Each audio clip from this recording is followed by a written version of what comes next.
Hello guys, for the second time around, we are here at Napoli, Italy. And this time, we are going to the ruins of Pompeii.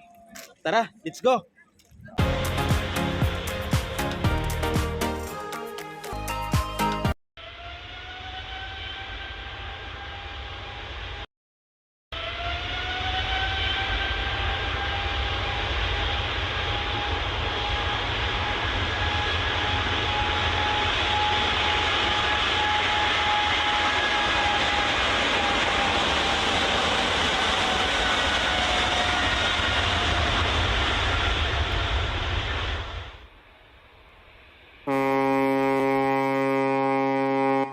Wow.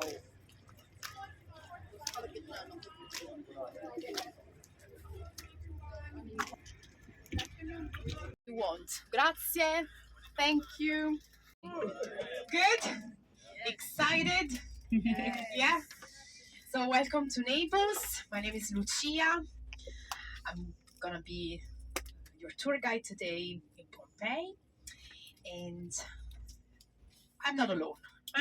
There's our driver Lorenzo with us. Hey.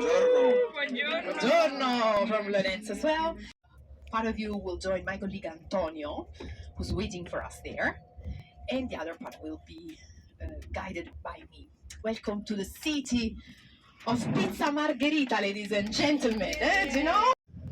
Or funiculi, funicula. Plenty of Italian songs are famous around the world. Volare is Italian. Volare is Italian. Now I sit down and so, Mount Vesuvius. Let's focus on Mount Vesuvius now. Ahead of you on the left. You see, from here it looks like a mountain with two peaks.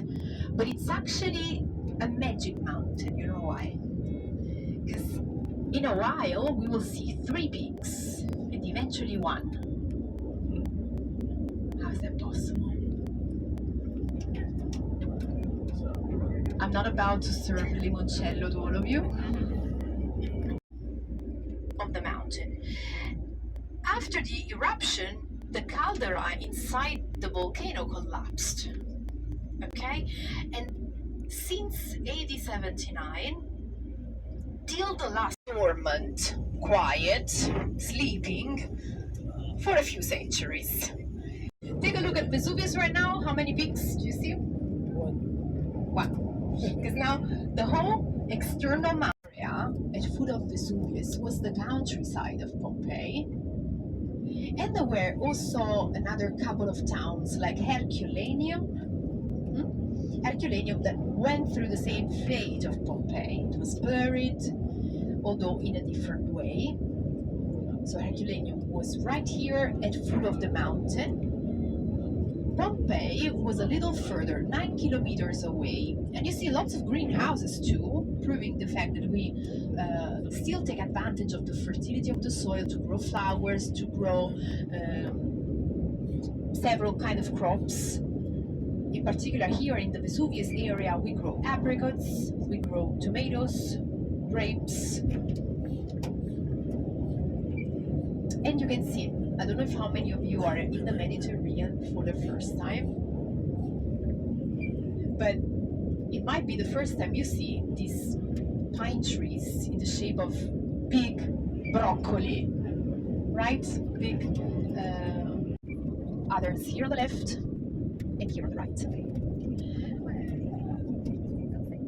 So, when Tiberius, the second Roman emperor, moved on the Isle of Capri, as I was saying, the Roman aristocracy also wanted to have a luxury villa by this coast. So it turned into a kind of Beverly Hills or Miami Beach, Côte d'Azur of the ancient Romans.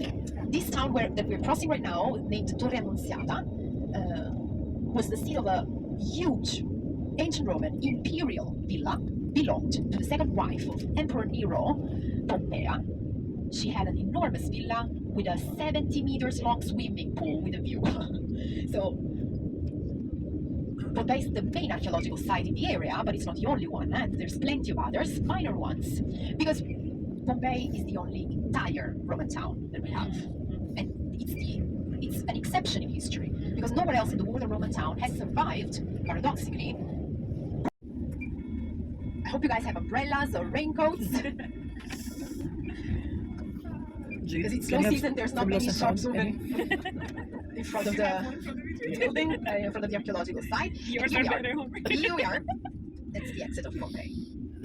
So we're about to get off the bus. I'm gonna give you also some radios, headphones, so that you can follow the guided tour. And Where to buy umbrella here? that's okay, because the stores are closed because it's off season. Now we see the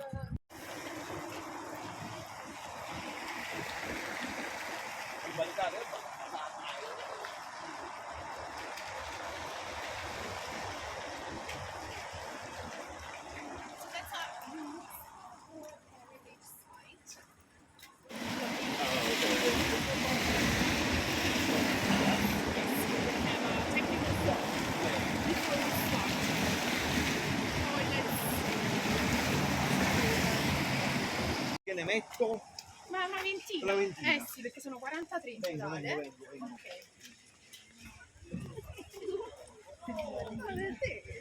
So that's one of the three entries.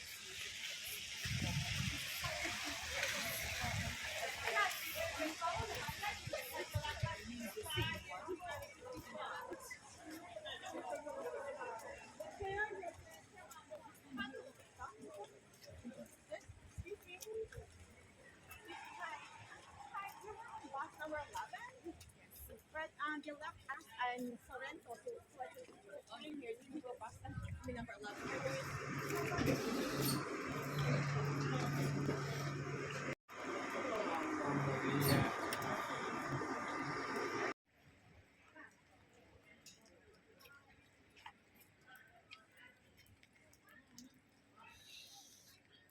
Now, remove your or hide your stickers number 41. Don't let them be visible because they're forbidden in the ruins. Okay? So the watchers are about to check that you're not wearing any plastic stickers. Everything is taken down and you're very comfortable before making possible. Remove.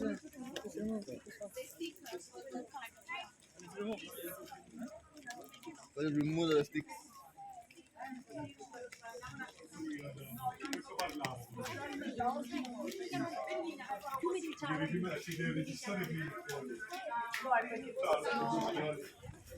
Ciao Lucia, bella.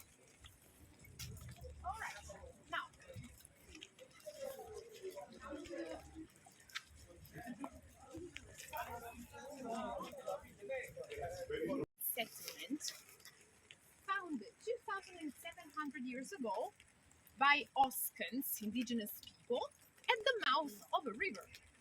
But now, where's the river? Don't see it, right? Because it has changed its route due to the eruption that completely modified the coastline. So, what I'd like you to see here is this black rock underneath the ancient ruins. Can you see it? Yeah. That's an important discovery. Why? Because that's lava rock. It means that the previous eruption of Vesuvius happened before the town was founded.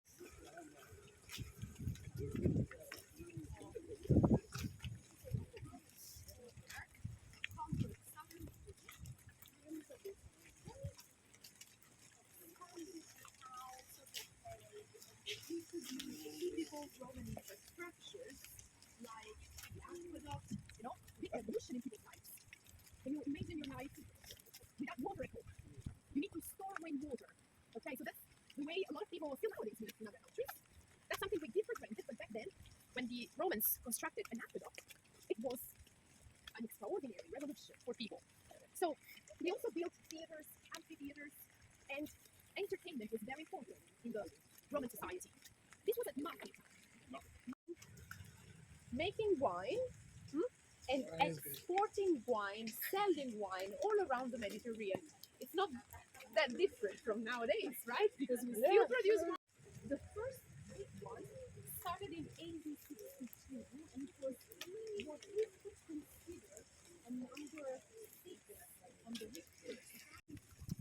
Instructions to follow the guided tour. Number one, please stick with the group. If you need to leave the group for any reason, please tell me, okay? And meet me at 3:30 outside at the meeting point, Hotel Victoria. If you tell me that you need to leave, I'll show you the easiest way out. Remember, there are 3 exits. It's easy to get lost. Number two, please. On high sidewalks, it's easy to strip, to trip and not to strip. It's easy to trip and stumble. Okay, so keep an eye on the ground, and with the other eye, you can look around. Okay. Let's go. And yeah.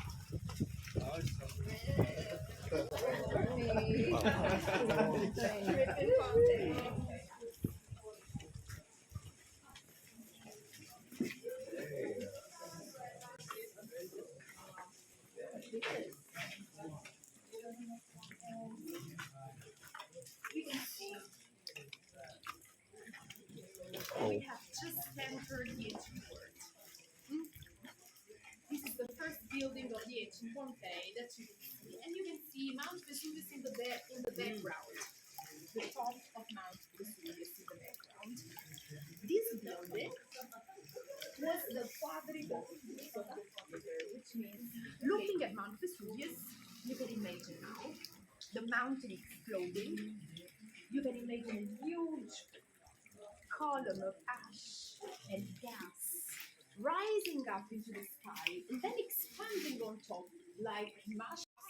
Still small, decidedly, they brought with them their most precious belongings, which could be not only money, but also jewels. One of these skeletons was found in a beautiful collection of jewels, now at the National Museum of Naples, but also other